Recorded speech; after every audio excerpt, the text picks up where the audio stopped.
Tribal welfare అధికారి జ్యోతి లంచం తీసుకుంటూ ఏసీపీ అధికారులకు దొరికిపోయారు. గిరిజన సంక్షేమ శాఖ పరిధిలో నిజామాబాద్లో ఒక నిర్మాణం పనిని గాజుల రామారంలో జువైనల్ బాయ్స్ హాస్టల్ నిర్మాణ పనులను బొడికం గంగన్న అనే లైసెన్స్డ్ కాంట్రాక్టర్ చేపట్టారు.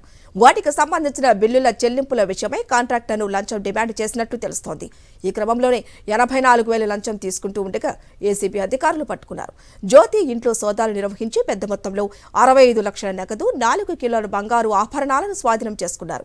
కార్యాలయంలోనూ పలు కీలక పత్రాలను స్వాధీనం చేసుకున్నట్లు తెలిపారు. జ్యోతిని అరెస్టు చేసి కోర్టులో హాజరుపరిచారు. మరింత సమాచారం మా ప్రతినిధి సాయికిరణ్ అందిస్తారు. సాయికిరణ్.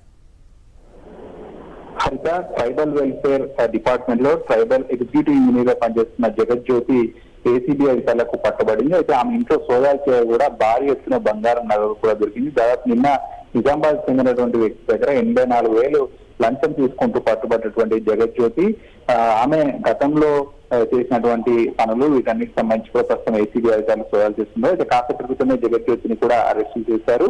పూర్తిగా ఒక బిల్డింగ్ కు సంబంధించినటువంటి బిల్స్ శాంక్షన్స్ వీటన్నిటికి సంబంధించి జగజ్యోతికి లంచం తీసుకున్నట్టు కూడా తేలింది. సో ఇంట్లో సోదాలు చేయ కూడా భారీ ఎత్తున నగదు, బంగారం ఇవన్నీ కూడా పట్టుబడింది. ప్రస్తుతానికి ఏసీబీ అధికారులు ఆమెను అరెస్ట్ చేసి కోర్టులో హాజరుపరిచారు. పలు సెక్షన్ల కింద కూడా ఆమె మీద కేసులు కూడా నమోదు చేశారు.